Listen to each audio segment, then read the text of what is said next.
Pero yo veo que esto, si sigue, por ejemplo, surgimientos, por ejemplo, de la extrema derecha, especialmente en el sur de Chile, yo veo que esto va a ser un problema eventualmente.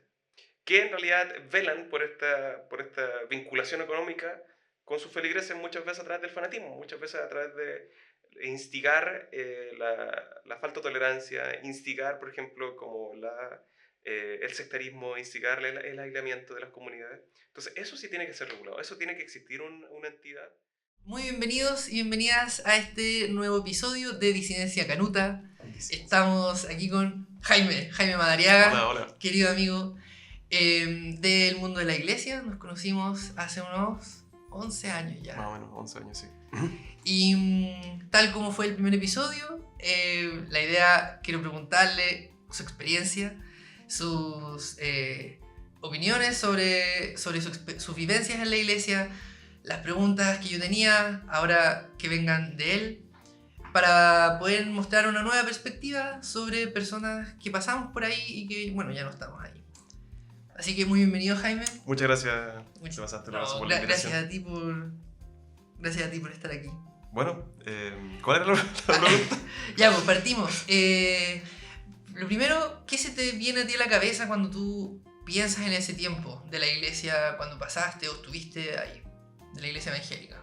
Primero quizás contar, no sé, cómo fue que llegaste ahí, cuál es tu nexo, y después, claro, ¿cómo lo recuerdas ahora? Bueno, hola a todos y a todas. Como decíamos al principio, soy Jaime.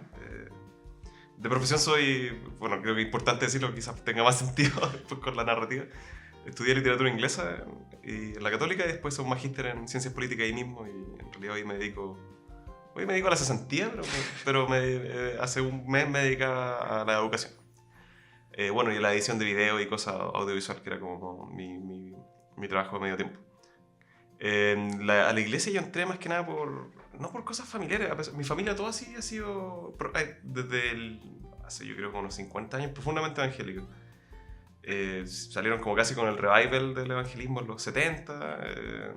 Eran por ejemplo, de una iglesia aquí bien grande en Serrano, que era una iglesia que la trajo un pastor norteamericano. Eran de esa vertiente. Eso estarán los movimientos de avivamiento. Avivamiento, exacto, el revival, sí.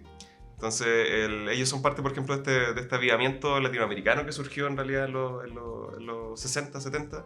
Bueno, ahí uno se puede poner como conspiranoico, y hay gente que dice que es como que fue como una especie como de operación psicológica norteamericana para desincentivar el socialismo en Latinoamérica. Oh, no podemos ir en eso, ya filo. La cosa es que partió de ahí mi familia evangélica. Desde chico rotamos harto de iglesias con mi papá especialmente. Mi familia, bueno, somos 3 hermanos, los 3 somos hombres, yo tengo un mellizo, y los 3 participamos activamente en realidad de la iglesia cuando éramos muy chicos. Después desde los 10 años en realidad no participamos nada mucho, y yo como a los 15, 16 años conocí a un amigo de mi colegio que era evangélico, y yo tenía esta suerte como de curiosidad al respecto, porque no había tenido esa experiencia adolescente de ir a una iglesia, nada. En mi casa mi papá súper apegado a la teología, muy estudioso, y en eso él también siempre nos inculcó en realidad obviamente los valores cristianos, y también harta teología, harta lectura de Biblia, harto estudio en realidad básicamente. Entonces siempre tuvimos los 3 harto conocimiento. O sea, como que te criaste en la fe, pero no en la iglesia en claro, sí misma. Exacto. Como que el rollo con la iglesia vino a aparecer cuando yo tenía 15 años más o menos, cuando me junté con este amigo, el Cristian. Bueno, tú lo conoces, pues, el chino. No, pues verdad que no lo conocí. Saliste una tranza, yeah. Pero era de la misma iglesia. ¿Decimos qué iglesia o...? Prefiero que no. La última vez que vi publiqué algo con el nombre, el pastor me dijo que era ilegal, así que... Bueno, es una iglesia que queda en una plaza y que rima con engaña. Ahí, y que claramente lo que siguen haciendo. Así que pásense el rollo que quieran. En un cine, un ex cine. Un ex cine en plaza algo, ¿verdad? Engaña, ¿cierto? Oye, templo culiado, bueno, ¿sabes Weón, qué? esa estructura es la raja, weón. Es como que paja que hagan eso Sí, ahora, weón. Ya, pero- yo en el colegio, en la básica, asociada a la iglesia, y hacíamos las presentaciones ahí, nos pasábamos por los, ¿cómo se llama? Por esos telones atrás, por los pasillos atrás del sí. escenario. No, sí, el edificio era la raja, era muy bacán, sí, después cuando... Bueno, y la cosa que ahí lo complemento. Este cabro me llevó a la iglesia. Este cabro tampoco, el Cristian también ex canuto, full Ya. 100% ex canuto. Potencial invitado entonces. Potencial invitado. Y bueno, a partir de eso, yo en ese tiempo tenía una inquietud bien... O sea, me gustaba la música harto. Y en esa iglesia en particular tenía harta plata. Tenía harta plata para tener instrumentos, tenían ahí unos vínculos con no sé quién. La cosa que había una guitarra Tenían un Fender. colegio. Tenían un colegio, sí. Tenían una guitarra Fender, unos Mesa Boogie, unos Orange, unos bajos la raja. Tenían una batería que estaba como en su propio cubículo. Musicalmente era la raja, era muy, muy bacán. Y yo tocaba guitarra ahí. Entonces para mí era esa parte como musical, esa entrada fue súper importante. Y la razón por la que yo salí, cuando yo tenía, igual salí más o menos viejo, salí como 20, 19 años. Viejo como para mi criterio ahora. Y fue más que nada porque el pastor de ese entonces manifestó, por ejemplo, al grupo de música que había ahí, que había recibido unas señales de Dios divinas, que la alabanza no tenía que enfocarse más en la música, sino que tenía que enfocarse más como en la palabra, teníamos que bajar el perfil a toda la música. Ya. Y desde ahí me dejaron de llamar, pues estuve como, antes iba, qué sé yo, como todos los domingos, y después de un domingo a otro tenía que ir, ¿no? El Jaime es poco espiritual, no llamarlo para alabanza. Claro, una cosa así, y al final era un weón con la guitarra y otra chiquilla cantando, esa era, pero yo digo que pasó de un minuto a ser... Así como bien calvinista, no sé si calvinista, pero es como estos canutos súper bajo perfil, como de poco presupuesto. Es que Así. tampoco era bajo perfil, nunca fue bajo presupuesto, como que... Es que íbamos a entrar a hacer un pelambre ahora como de gente que no tiene nada que ver. Okay, Pero es que yo creo que igual se identifica como el arquetipo. Yo creo que si alguien fue canuto, no importa la denominación que haya sido, existen por ejemplo estas figuras carismáticas dentro de la iglesia. Y está la figura carismática musical. Entonces la iglesia tenía el perfil de una figura carismática que tocaba guitarra al frente, o sea, había una chiquilla ahí. Y los dos eran parte en el fondo de este como círculo de confianza exclusiva del pastor, que eran los que cantaban y eran los que le habían invitado a todos, ¿cachai? Entonces, claro, de un minuto a otro me dejaron de llamar y a mí como que no me hizo sentido más ir a la iglesia, como que fue como, yo ya estaba en una crisis de fe importante y como me sacaron eso, me quitaron esa parte y fue como, ya, esta cuestión ya no tiene ningún sentido. No. Me acuerdo que me invitaron a tocar por un campamento que esta iglesia hacía. Y ahí yo también estaba tocando. Y también en un momento fue esta weá. Y ya, me sentía ya viejo, aparte tenía 19 años en la weá y era como... Ese debe ser el campamento donde nos conocimos, ¿no? Sí, ahí nos conocimos. Íbamos a un campamento en un lugar que se llama Aburga. En Aburga hacían campamentos esta iglesia y eran campamentos de jóvenes. Sí. Así es. Entonces esos campamentos de jóvenes... eran vacaciones, básicamente. Sí, no, y fue divertido ese campamento porque yo en teoría yo ya había salido del closet. Estaba como un poco en la crisis, así como, ¿es realmente o no? ¿Puedo seguir siendo cristiano o no? Y ahí claramente no, ahí y tú no. con lo que cuentas es como que dos personas en crisis se encuentran en un campamento cristiano. En un campamento cristiano. Y yo, raro la weá, súper rara la cuestión. Pero bueno, eso yo creo que es un recorrido. Así que no sé. Buena, sí. ¿Hay algún momento en tu participación en el grupo de alabanza donde tú dices, puta la wea bizarra? ¿Cómo estuve ahí yo? Así, por ejemplo, que dijiste ya voy a participar en lo que estén haciendo y tú decís ahora, no, loco, esto, ¿verdad? No era porque yo quería estar haciendo eso con los cabros. O sea, si no lo hay, también puede ser. Es que lo que hace es que yo creo que estaba ahí más por la música, ¿cachai? Al final del día era porque, insisto, como que... Y aparte igual me llevaba bien con los cabros que tocaban, eran simpáticos, eran divertidos. Pero no, al final del día era como que... Es extraño porque... Yo al final del día iba a pasarlo bien con ellos, iba a tocar música y claro, obviamente estaba esa parte espiritual de la alabanza que fue bajando su efecto como astronómicamente. En un minuto yo era como así, ya me quiero ir así. Y toda esa crisis de fe en realidad yo la manifestaba mucho. Ya. con los cabros. Y era, puta, ¿sabes qué me pasa esto? Y ellos como eran como así como que no querían como, más que nada, no querían cagarse la onda con el pastor, no querían cagarse la onda con la iglesia. Y yo como en realidad en ese minuto estaba yendo casi solo, porque mi hermano había dejado de ir, mi papá fue 2 veces, encontró que la weá era como media cuica New Age y le valió que dijo, esta weá vale callampa, y no fue más, y lo Correcto. correcto actuar. Porque era como eso, era como cuico, medio New Age, cristiano, muy a la idea como de lo que se vive como en Estados Unidos, así como hoy en día, como que uno ve, por ejemplo, una iglesia como en California, me imagino, era como que eso es lo que querían imitar. Y nada, pues y al final, por ejemplo, me quedé como bien solo en ese aspecto. Y fue como, ya, ok, como que estos cabros como que, claro, nos llevamos bien, existe esta suerte como de amistad, pero no, ellos no están ni ahí en realidad como con esa parte como de acompañarte en lo que pasa después de tocar, ¿cachai? Que salga bien la música, que era lo que me interesaba también, pero la otra parte como que te lo pateaban un poco. Y eso igual se sintió, obviamente, no de lo mejor. Y dije, ya, ok, pues como que también fue como que me hizo mi sentido, entonces no estoy aquí por la parte espiritual, no estoy aquí como para alabar a Dios, estoy aquí como por mí, porque me da algo que hacer y porque hay instrumentos, hay música y puedo yo desarrollarme en esa parte. Yo tengo una pregunta, por ejemplo, algo que yo le tengo mucho cariño así a la iglesia, son los himnos antiguos, como tanto un poco por el texto, pero también por la música. Siento que las composiciones igual de esos himnos viejos tienen algo que igual es como, puta, alguien se esforzó en componer también no solo una melodía, pero en hacer una bueno, y los que cachan más, pero como una progresión de acordes, ¿cierto? Con algún cierto modo y terminar de cierta forma, evocar X cosas. ¿Tú sentís que hay un valor musical a las canciones contemporáneas así mainstream canutas? Aparte, o sea, yo sé que hay buenas voces, eso como que uno quizás no lo puede negar, creo, pero me refiero como a las canciones en sí mismo. Porque, puta, a pesar de que a veces como que la emocionalidad uno lo sentía muy a flor de piel, si yo lo escucho ahora es como, bueno, es como la misma canción, pero simplemente transpuesta o un poquito más rápido o un poquito más lento. Sé que a mí me pasa que ojalá fuera más como los himnos antiguos, pero más que nada por una cuestión como de tradición. Bueno, ahí nos podemos ir a meter como las patas a los caballos porque, por ejemplo, como volviendo como a la idea del revival, el revival también tuvo esa parte musical porque en la iglesia nosotros en su minuto tocábamos harto Hillsong, ¿te acordás de Hillsong? A veces te falla. Y todo súper gringo, la weá, eran unos australianos con plata.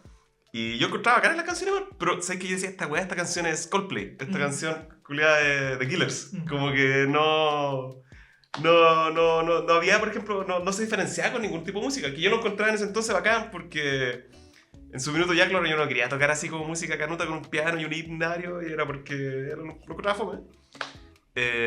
Ahora no tanto, de hecho, ahora le hice como la vuelta y me gustan más los himnos antiguos. Pero era como lo que me permitía tocar la guitarra, ¿cachai? Guitarra eléctrica y que tuviera más onda.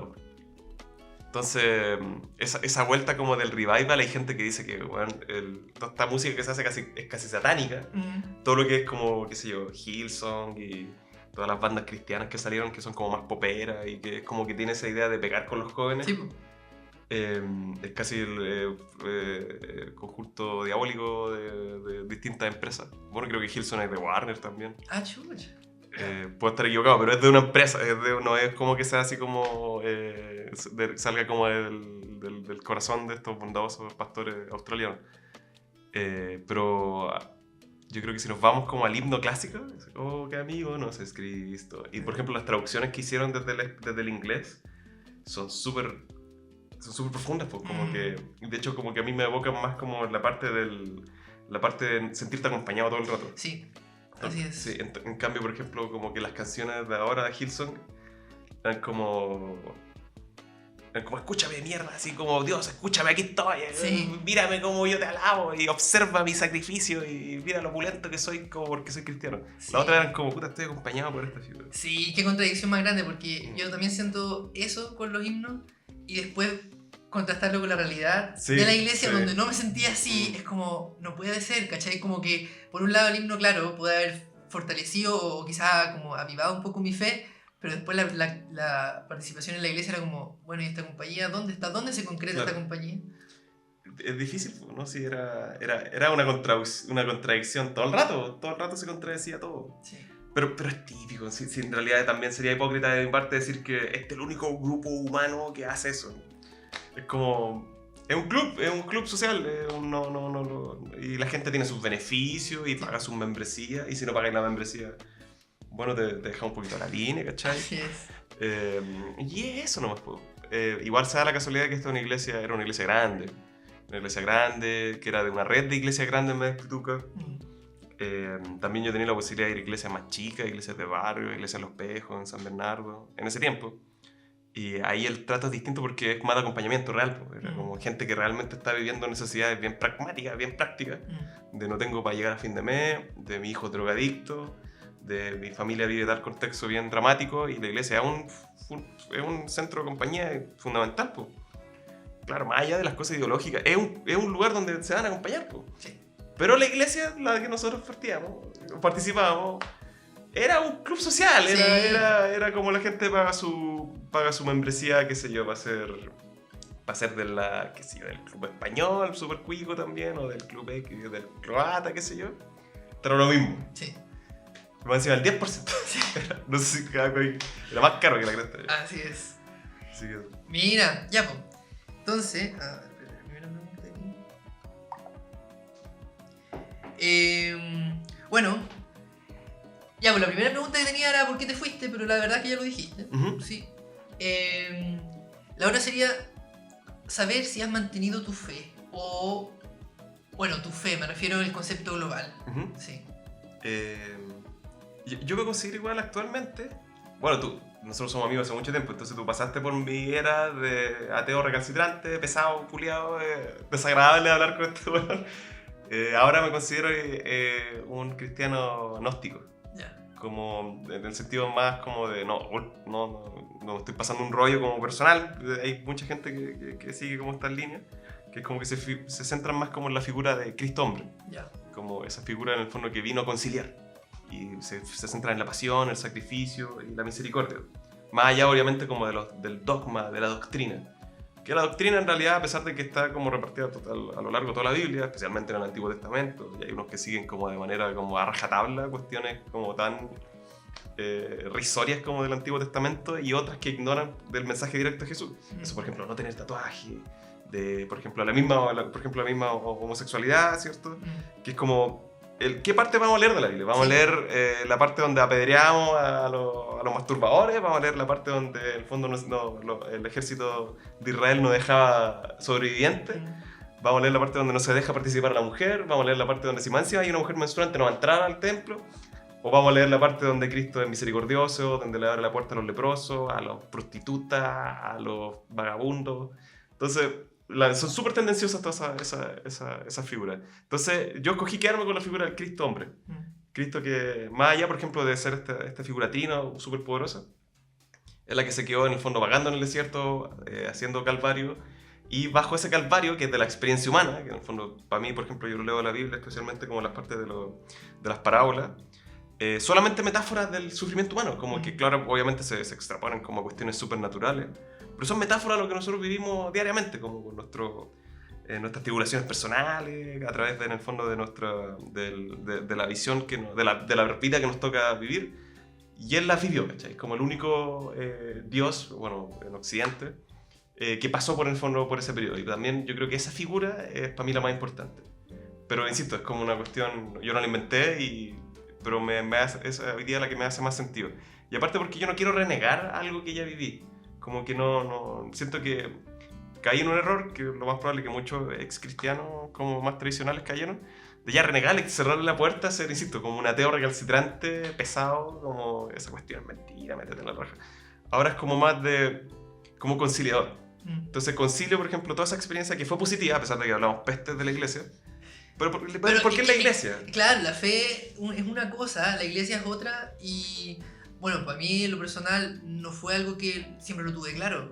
Fue después de salir de la iglesia, y también yo pasé, bueno, lo había dicho, por esta cosa de renegar de mi fe, de querer hacerlo, y tuve que aprender, ¿no? Pues una cosa fue mi experiencia religiosa, y la fe pareciera ser que ha sido algo que ha perdurado de alguna otra manera. Claro, y uno puede combinarla con otras cosas, ¿cachai? Como que por ejemplo... bueno, no es por hablar mal del Islam, pero por ejemplo los países que son islamistas, que son por ejemplo teocracia, es un cubo, es un cuadrado y tú no te podés salir de ese cuadrado, y de hecho son tan como abnegados a abrirse ese cubo que, por ejemplo, si tú sois chiita, tú sois sunita, te hago la guerra, te voy a matar, yihad. Pero por ejemplo vemos, qué sé yo, hay ejemplos en Norteamérica bien pragmáticos, que son por ejemplo estados completos que son religiosos, que son nacionales cristianos, ¿cierto? Que quieren un estado cristiano y quieren mantener ese mismo cubo. Y ese mismo cubo es el cristianismo a nuestra manera. El cristianismo, por ejemplo, evangelista, ¿cierto? Anda a lavarte la raja si son católicos, si son presbiterianos, si son bautistas, si son mormones, si son... Da lo mismo. Está aquí nuestra versión del cristianismo. Sí. Entonces, yo creo que es importante, por lo menos para mí fue importante desmarcarme eso. Como, si yo voy a ser cristiano, voy a seguir siendo cristiana, va a sonar súper como cliché eso de soy cristiano a mi manera. Pero al final del día es eso, todos somos cristianos a nuestra manera, o vivimos en un cubo teocrático donde nos imponen todas las cuestiones de aquí en adelante. Sí. Es interesante. ¿Existe, yo lo pregunto de la ignorancia, alguna comparación con en esta figura del Cristo hombre que dices tú que experimenta el sufrimiento como con el proceso del Buda, si no me equivoco? Yo no, sin saber mucho, como que él pasa también, ¿no? Esta figura del Buda pasa por conocer el sufrimiento, primero el placer y después el sufrimiento, y después llega como a este estado neutro, una cosa así. Buena, en realidad es un buen paralelo. Por ejemplo, si nos vamos, por ejemplo, a Siddhartha, ¿cierto? Es el clásico libro que en realidad se basa en la historia del Buda Gautama, ¿cierto? Que es como este príncipe, ¿cierto? Que a través, por ejemplo, de este contraste que ve en el mundo espiritual y el mundo material, y que el sufrimiento está totalmente apegado al mundo material, y a él, desde esa narrativa, él decide en realidad desprenderse en realidad de toda esta parte que lo tenía atado, como sus privilegios, los lujos, y decide hacer este camino. Pero en ese camino le pasa de todo, por ese camino se hace un anácrata, o sea, una anarquista básicamente, ¿no? Se hace también un bien lujurioso, pasa por riqueza, pobreza, hambruna, la hace todas, pero llega al final del camino, no tiene miedo a hacer el recorrido, ¿cachai? Y yo creo que este Cristo hombre hace eso mismo, pero sin esto, por ejemplo, está la figura del pecado, ¿cierto? Entonces nosotros reconocemos que Cristo fue hombre, pero no pecó. Claro, eso. Pero a mí me pasa con esa figura, por ejemplo, reconocer a Cristo como que sin pecado concebido más encima, como que toda la línea es sin pecado. Él, a pesar de que está hecho para ser un ejemplo, ¿cierto? Así mismo también como está hecho para ser un ejemplo el Buda y todos los Budas que han habido desde ese entonces, ¿cierto? Dejar el samsara, ¿cierto? A través del Dharma, hacer el seguimiento de las nobles verdades. Cristo en realidad nos llama a hacer eso, pero es difícil que no reconozca que es difícil ser humano. Como él, como que te diga así, como esta cuestión, el camino está trazado, tienes que recorrerlo. No, el camino lo que tenés que recorrer tú, con tus problemas, con tus vicios, con el sinfín de oportunidades y no oportunidades que se te presentan, pero tenés que llegar al final, tenés que hacer todo el camino, tenés que recorrerlo. Y yo creo que es el llamado al final del día de Cristo, que muere en la cruz a través del Calvario. El llamado es, hagamos el camino completo, como que no nos saltemos partes. Si vaya a pasarlo mal, si vaya a pasarlo bien, si vaya a pecar o si no vaya a pecar, tenés que pasarlo. Yo siento que esa componente es la que, en mi experiencia, se olvida de las iglesias. Que el camino realmente lo tienen que vivir las personas. Sí, y claro, una compañía será con la fe en Jesús y lo que fuese, pero sigue siendo el mismo camino que vive una persona en un país musulmán, que vive una persona en Vietnam, que alguien en Gringolandia. Y también por eso se reconoce que, bueno, ahora estamos teniendo nuevos, porque nosotros tenemos como la facultad de tener esta mirada global. Hace 30 años no era posible, hace 40 años menos. Entonces ahora sabemos, por ejemplo, que, oye, ¿sabes qué? Estos locos en Sri Lanka creen que esta versión del budismo en particular, y ahora estos locos se van a ir al infierno porque no creen en Cristo. Entonces tú estás así como en la parada de, ¿sabes qué?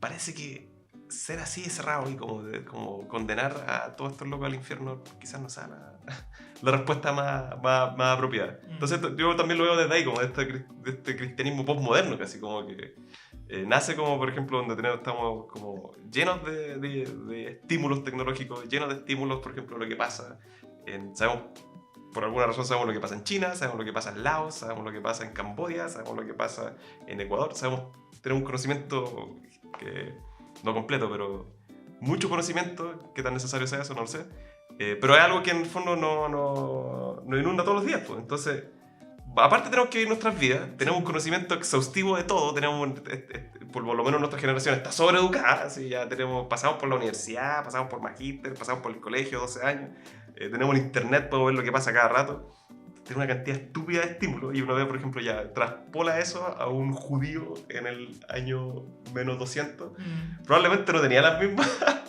no tenía los mismos estímulos, ¿cierto? No tenía los mismos problemas. Entonces pensar que uno tiene que pasar esa misma línea que un judío de hace 2000 años, para mí también es irrisorio. Entonces por eso uno tiene que hacer sus versiones, ¿cachai? Sí, muy interesante. Sí. Ya eso. Oye, te pido disculpas si estoy también... No, para nada. Yo encuentro muy interesante lo que decís. Yo no sabía por ejemplo, los Buda, que había más de uno. Así que... O sea, depende de la línea que sigue también. No, está bacán. Okay.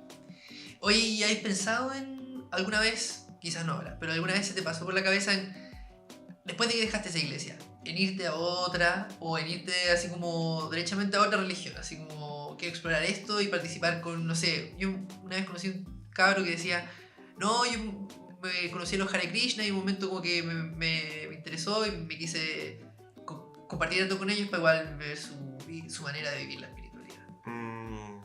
Sí, o sea, es que yo creo que es fundamental compartir y tener un grupo se hace primordial, como, por lo menos bajo mi mirada.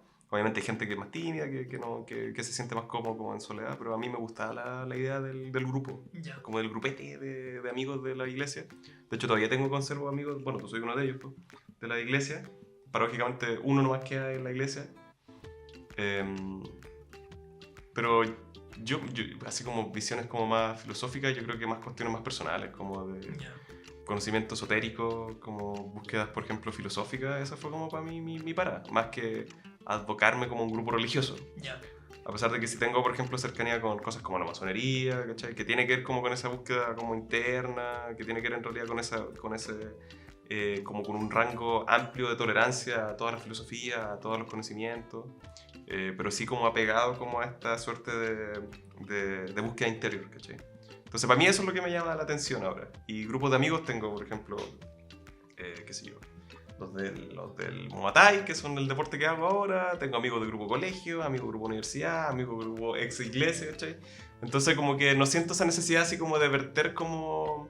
O sea, como de mirarme en ese contexto como religioso, no lo encuentro... Ya, o sea, para ti como que tu desarrollo espiritual está muy ligado a compartir con tus amigos. Sí, profundamente. No está ligado a un edificio, no está ligado a una filosofía en particular, no está ligado principalmente ni a doctrina ni a dogma. Okay, tampoco una liturgia, entonces. No, por favor. Es que venga alguien y te diga cómo tenés que hacer las weas, ya. ¿Sabes? Oye, vaya, sí. Yo creo que interesante... Oye, perdón por los garabatos, no sé si... Pero creo que interesante, ¿cómo se dice? Una anécdota que justo después del año que nos conocimos con Jaime, en la universidad intentamos, o al menos yo trataba de juntar a algunas personas del mundo de la iglesia y nos juntábamos como... ¿Cuánto éramos? Habremos sido como unos 8, una cosa así, o menos, 6, 8. Y tratábamos de juntarnos una vez cada semana. Eso yo creo que resultó un semestre, con suerte. Resultó 4 veces. No, o sea, no sé. Igual de todo ese grupito, uno nomás quedó. Uno quedó. Claro, uno quedó porque está que no sé, podría invitarla también. ¿Sabes que yo estaba pensando en ella mientras hablaba y tú? Ese weón, qué bueno ya. No sé qué hice, no me caía bien. Pero, o sea, por lo menos es que ¿por qué hacemos eso? ¿Por qué nos juntábamos en la universidad como grupo de iglesia? Era como que queríamos hacer como... Es que, ¿sabes qué? A mí está esa weá, por ejemplo, ese discurso, como, bueno, que es bíblico, ¿cierto? Que es de Juan, que somos de estamos en este mundo, pero no somos de este mundo. Entonces, como que éramos cosecha escogida, claro, que en el fondo iba a retornar al Padre eventualmente. Que en realidad no creo, en esa parte no es relevante para mí, en lo personal.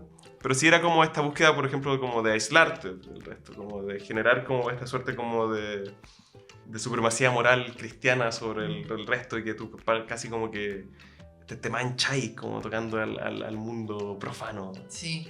Yo a la rápida no sabría decir cuál es mi postura sobre eso, porque yo siempre lo interpreté de la manera súper ortodoxa, así como dices tú. Yo me aíslo de la gente porque, claro, comparto con ella, pero yo vivo mi fe y tengo que vivir o desarrollarla, cultivarla, rodeado de ¿cómo se dice? No sé cómo se dice, pero... Feligreses con tus hermanos. Con mis hermanos, exacto. Claro. Pero ahora yo me pregunto cuál es la interpretación de eso, porque él lo escribió obviamente pensando en algo. También me pregunto en qué contexto lo escribió, porque hay una mezcolanza, o sea, yo creo que nosotros no nos podemos imaginar muy bien, pero ahí había una mezcolanza realmente de etnias, de religiones, Claro. Socialmente donde vivían. La iglesia primitiva, cuando por ejemplo Pablo hacía sus cartas, era como, por lo menos para mí, en las cartas de la iglesia, ¿cierto? Y también en Hechos, era como una guía de supervivencia lo que él hacía, porque bueno, los están siguiendo, están siendo perseguidos, más encima ustedes tienen que ordenarse, entonces, bueno, háganme caso, como compartan las cosas entre ustedes, como que apóyense, tengan su fe intacta, qué sé yo, sean como ordenados con X, Y, Z. Y es como guías bien prácticas de la iglesia primitiva. Pero insisto, hablarle a un cristiano del año 30 es distinto a hablar a un cristiano de hoy día. Claro. Yo creo que lo que más hace sentido también en la rápida es esto de pensar, ok, ustedes viven en el mundo, pero por ejemplo ahora con, qué sé yo, los miedos que tiene la sociedad, ponte tú una hueá más burda, a la inteligencia artificial, ¿cómo nos va a afectar? Como, loco, no tengáis miedo porque aun cuando sea algo muy nuevo, muy distinto y que puede ser desconocido, el que está a cargo de todo sigue siendo Dios. Claro. Y yo creo que como que ese cambio de esperanza de tu base de poder vivir y sin miedo, yo creo que ahí está. Tú no eres de este mundo. No tenés que asustarte por esta cuestión. ¿Cachai? O sea, ya está el susto, pero ten en cuenta eso. Como que claro, esa interpretación es la que más sentido me haría a mí ahora. Sí, pues no, y es que también qué rico sentir que no te tienes que preocupar de la cuestión. Sí. Y por eso es importante la fe. Pues.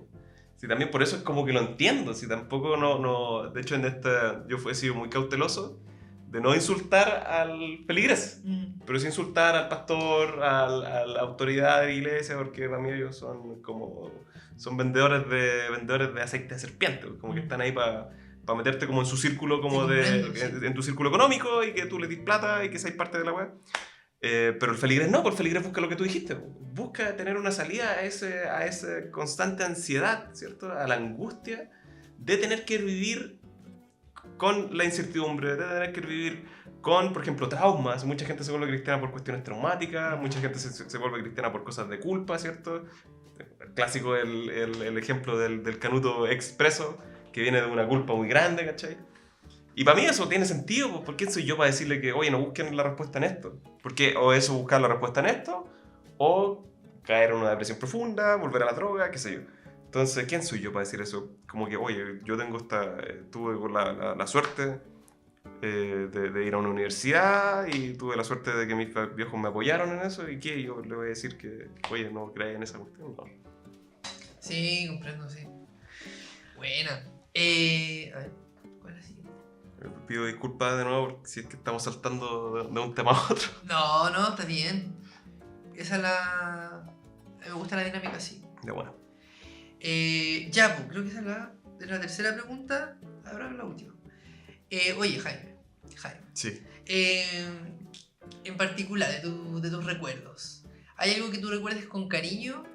¿Y hay alguna otra cosa que tú recuerdes que te produzca o te genera así una rabia o un dolor o una amargura que tú decís, esto, haberlo vivido ahí? Sí, tengo hartos recuerdos bonitos de la iglesia, pero te digo, esa parte de la comunidad de la iglesia era bonita, los amigos que hice, especialmente, bueno, paradójicamente los amigos que hice ahí también no están ya en la iglesia. Esa parte fue muy bonita porque existía como un apoyo real, y me gustaba porque era como que salíais del contexto de grupo de jóvenes que estaban todavía lavando otra cuestión y conversáis tú otras cosas, ¿cachai? Y esas otras cosas eran generalmente, como dices, que no me calza esto, como que no me hace, no está la matemática para resolver esta ecuación de fe, ¿cachai? Esta ecuación espiritual. Entonces ese apoyo que existía entre nosotros era bacán, era muy fuerte. También la música, insisto, esa cuestión de que tuviéramos una sala de ensayo, que tuviéramos como una constante los fondos constantes para tocar, para tener como equipo la raja y para ponernos creativos también era entretenido, hasta que terminó.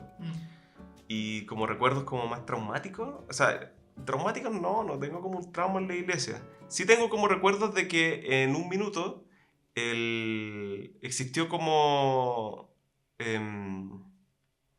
hubo un problema con cómo se trataban, por ejemplo, a los niños. Y nosotros, yo, por ejemplo, con mi hermano éramos parte, por ejemplo, de repente de la escuela dominical y íbamos a tocar guitarra ahí. Y había, por ejemplo, un trato como bien...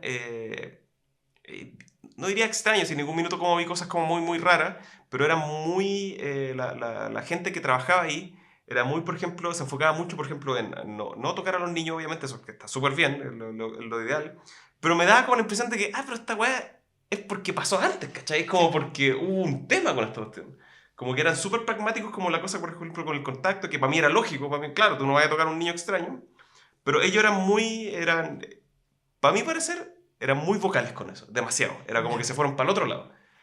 Y claro, y para mí fue como entonces, esta cuestión pasó y fue un tema, y la iglesia en realidad está como... nos aleja tanto de la iglesia católica en ese aspecto, como de que efectivamente la gente que es parte, por ejemplo, de estos círculos de cuidado de niños y menores tiene como esos tratos. Entonces ver eso también me dio como un rechazo, fue como, chucha, como que esto en todos lados se cuece nada. Como Sí, que no solamente como este como rigor de la iglesia católica. Así que eso, bueno, y tú sabes porque esta cuestión tuvo problemas, no sí. solamente la iglesia... Algún día hablaremos de claro, eso. algún día hablaremos de eso. Entonces eso fue fuerte y feo. Y estoy seguro que mucha gente que está escuchando esto va a resonar también con esa cuestión. Pero aparte de eso, como que no, el resto fue como, insisto, el resto son, me imagino, los problemas que tiene cualquier club social. Ya. Problemas de cuotas, de los miembros que van y no van, de qué se va a hacer de almuerzo el otro día, de las weas más prácticas, ¿cierto? Que están ahí, que no tienen por qué faltar, pero que también para mí, para hacer, de repente era muy importante. Así cosas que no es tan importante si faltan 3 litros de bebida, pero vueltos locos porque faltaban 3 litros de bebida, porque no estaba el vasito, como club social, ¿cachai? Sí, como hacer un sí. evento club social. Eso. Sí, bien interesante. Bien interesante eso, contrastándolo con la experiencia de la primera iglesia, ¿no? Que era más como una comunidad media familiar. Sí.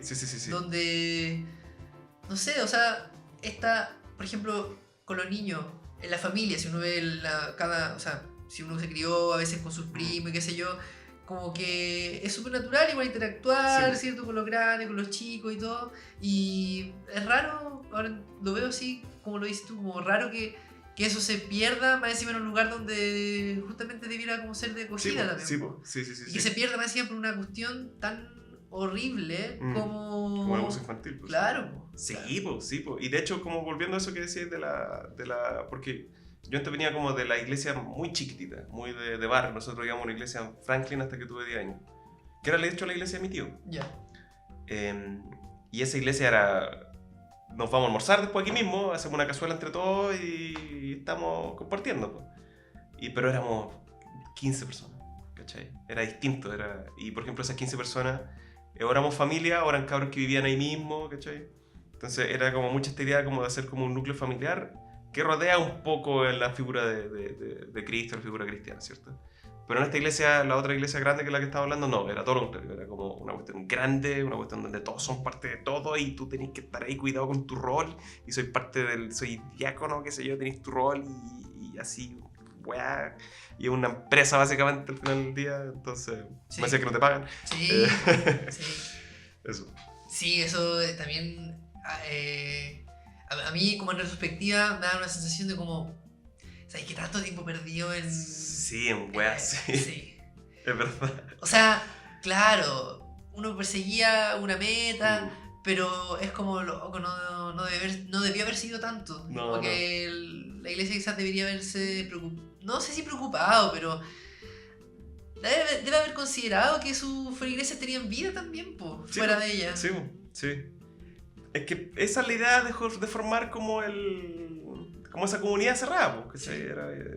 Te decían a cada rato que no erais de este mundo, que estáis dentro de un plan, de que tenéis que darle tu 10%, de que tenéis que ser de ahí, ¿cachai? Que tenéis que estar comprometido.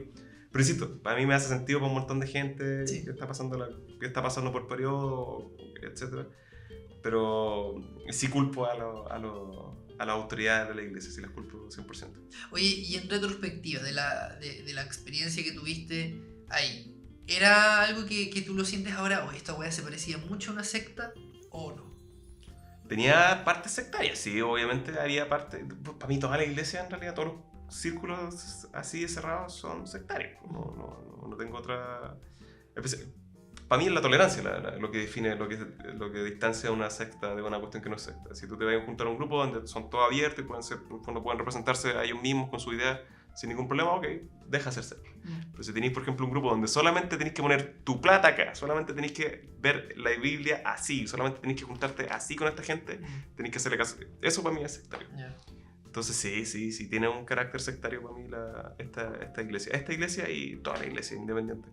Insisto, tiene sus cosas buenas y sus cosas malas, pero a veces son la respuesta y otras veces no son la respuesta. Entonces es difícil decir como... Me cuesta mucho como demonizar al cristiano por medio, lo encuentro injusto. Pero... No, sino lo pensaba más como la estructura, ¿cachai? La estructura y la dinámica que se vivía ahí dentro. Sí. O sea, yo cuando lo recuerdo en mi caso, para mí sí lo era, porque, bueno, el nivel de injerencia que tenía, por ejemplo, en nuestra vida familiar, mi familia, es una cosa que yo pienso, esto no puede, esto no lo aceptaría, o sea, si yo hubiese estado más grande o algo así, o ahora, si yo lo viera de afuera, de otra familia, diría como, oye, algo está pasando mal en la familia para que la iglesia tenga tanto poder, ¿cachai? Claro, sí, lo entiendo. Sí, pues sí. Bueno, yo creo que mi familia no tuvo tanta injerencia porque mi papá no fue pocas veces y cuando fue, como que le chantaron al tiro de aquí está la membresía, 10%, ¿cachai? Y mi papá fue, no te la crees. Entonces, también me dio la impresión que no me pescaban. Pero sí pescaban a todos los que eran miembros, pues, ¿cachai? A los que eran miembros, que estaban pagando su diezmo, a eso los tenían, pero... Más allá controladitos porque pasa para acá, ¿cierto? Las lucas, y también porque así no te descarriáis. Claro. Entonces me imagino que para ti debe haber sido... Así, bueno, déjenme tranquilo, loco, ¿qué weá les pasa? O sea, para mis hermanos sobre todo, yo creo que eso, mi hermano... Bueno, así, ¿por qué me está escribiendo un pastor? ¿Qué no, sí. O sea, mi hermano, yo no sé cuál habrá sido su experiencia. Ellos, la verdad, nunca participaron mucho. Solamente en la infancia, como la de la iglesia luterana alemana, porque mi mamá venía de allá. Pero ellos vivieron todo este cambio paulatino de la influencia que tenía la iglesia en mi mamá, en mí, en mi hermana. Y cómo eso cambió las dinámicas y yo creo que fue a veces casi un infierno para ellos. Me imagino. Un infierno santo. Me imagino, pues, vivir tanto, como que vivir ese... Insisto, como ponerte en un cubo y me decía tú soy adolescente donde lo único que quería es explorar weá y conocerte, es como que... Y con era lo contrario al final del día, pues. Genera una Sí. Como este deseo, por ejemplo, de explorar, se va para el otro lado y termináis cagándolo también. Sí. Pero bueno, es parte de crecer como en ese entorno tan concentrado y más eso que tu familia esté metida ahí, que todos estén metidos ahí, que sepan qué guay estáis haciendo todo el rato. Encuentro fuerte. Sí, oye, ¿cómo verías tú una relación más sana dentro de la iglesia canuta, de lo que tú conocí? O quizás supongamos que la iglesia canuta mantiene esta estructura, esta jerarquía, etcétera, pero con la sociedad, así como especulando, ¿qué es lo que encontraría clave que tuvieran que cambiar, modificar o tuvieran que abrirse a qué? Yo por eso insisto en esta cuestión de esta idea de irme contra el feligrés, porque insisto que es importante tener instancias como para hacer comunidad, y hacer comunidad, por ejemplo, en símbolos buenos, en símbolos positivos, como es la figura de Cristo, a mi parecer. Entonces, sí, yo creo que el fanatismo que está involucrado directamente con los deseos económicos de los pastores es peligroso, y eso se tiene que regular. Como que yo insisto que es terrible, es una cuestión muy negativa que la iglesia no tenga que pagar impuestos, que estén, por ejemplo, como sumidos bajo la ley de fundaciones, ¿cierto? De que no tengan que sean como estas instancias libres de lucro, cuando sí lucran, cuando sí tienen, por ejemplo, estos deseos. Insisto, los pastores, las autoridades, que en realidad velan por esta vinculación económica con sus feligreses, muchas veces a través del fanatismo, muchas veces a través de instigar la falta de tolerancia, instigar, por ejemplo, como el sectarismo, instigar el aislamiento de las comunidades. Entonces eso sí tiene que ser regulado, eso tiene que existir una entidad que en el fondo vele porque los feligreses no sean transgredidos. Al final del día son gente que está como pues probablemente gente que está bajo un ala de vulnerabilidad importante, ¿cachai? Sí. Entonces que venga esta gente y se aproveche de estos términos lo encuentro profundamente negativo. No estoy diciendo que sea el caso de toda la iglesia. Hay iglesias obviamente que están basadas en la fe, una fe profunda, genuina, con ganas de, por ejemplo, de que la gente de ese entorno se junte, viva la comunidad, viva, por ejemplo, los rasgos positivos del cristianismo. Pero obviamente, y eso lamentablemente para mí parecer la mayoría, yo creo que 70-30, ¿cachai? 70% de la iglesia sí tiene un vínculo importante con el lucro, con la manipulación, con en el fondo el sectarismo y con esta idea de solamente juntar feligreses como uno junta clientes. O sea, sacar el fanatismo y dejar de verlo como una fuente de fans. Sí, una fuente de lucro. Entonces eso tiene que existir una entidad pública que se haga cargo de eso. Y he sido testigo de que por lo menos en las cámaras ha habido, por ejemplo, instancias donde se ha tratado de motivar eso. No ha salido adelante porque, qué sé yo, quizás los de siempre están ahí trabando.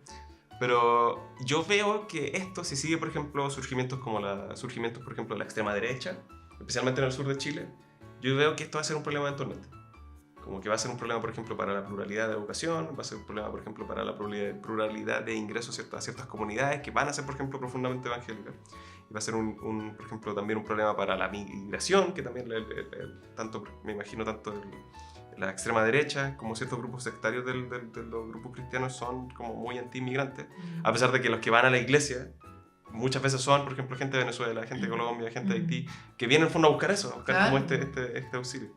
Entonces también es como extraño, pero sí, como que soy muy pro a que existan estas entes legisladores de la iglesia. Mira, podríamos como pensar a futuro en algún momento contrastar eso o analizar esos datos así del impacto que ha tenido o de las cosas que han logrado el lobby quizá canuto, no sé, pues en Estados Unidos sobre todo, con sus medidas en educación y en salud, y no solamente hacia ellos, sino que medidas hacia toda la población. Sí, de hecho, eso sería interesante. Por favor, invítame a paso, porque tengo dentro de los estudios que hice en la universidad, vi mucho el surgimiento de de hecho, yo lo puse así, teocracia norteamericana. Sí, totalmente. Que tiene que ver con estos estados norteamericanos, en el fondo, que son profundamente cristianos, ¿cierto? Y son como también blancos, ultranacionalistas, que tienen lo que te decía, como esta visión de que Estados Unidos es un país cristiano, como que bajo la Constitución es cristianísimo.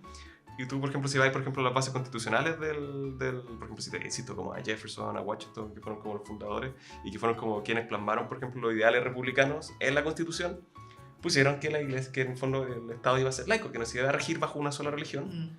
Por ejemplo, todas estas figuras como que Under God y todas estas cuestiones como más como nacionales que surgieron como en los 50, porque querían hacerle un poquito una guerra ideológica, por ejemplo, a la visión soviética de la realidad, que era atea, que era profundamente atea, que era gnóstica, que creía en el fondo en el surgimiento humano sin la presencia de Dios ni maestro. Pero el cristiano sí, pues queríamos que nosotros somos todo lo contrario. Vamos a hacer una idea como de lo que significa ser norteamericano. Lo que significa ser norteamericano es cristiano. Pero la cuestión solamente es que una idea genera unificación. Y así cuántas cosas reaccionarias a lo largo de la historia de la iglesia han ocurrido. Yo diría sobre todo de la iglesia canuta, porque, bueno, esta es una opinión personal, esta cuestión que no tenga una estructura tan jerarquizada y tan ordenada como la iglesia católica a veces les juega en contra, sí, porque no tienen registrado qué es lo que está pasando. No. Cada iglesia hace lo que quiere y al final las decisiones se empiezan a multiplicar como casi, no sé, de manera quizá exponencial, ¿no? Sí. Cada persona o cada iglesia pastor hace al final lo que él piensa y surgen cosas reaccionarias también como lo que dices tú o de lo que yo tengo entendido cuando empezaron a hablar sobre esta supremacía bíblica de que esto es sin error y esto es, como también dicen, sin error y también como creado sin error y pensado sin error, como una wea así. Eso surge, pareciera ser de una reacción ante, ahí yo no me pierdo en la historia, pero ante una nueva la nueva influencia como del zeitgeist. Sí. Esto de que la escritura está inspirada en el espíritu, ¿cierto? Que es como, ¿cómo va a ser falible? Claro, exacto. Wow. Bueno, tenemos llevamos, harto que hablar. Sí, llevamos 50 sí, yo creo que tenemos harto también para conversar otro Sí, día. bacán. Muchas gracias por participar nuevamente. Gracias a ti, Lorenzo.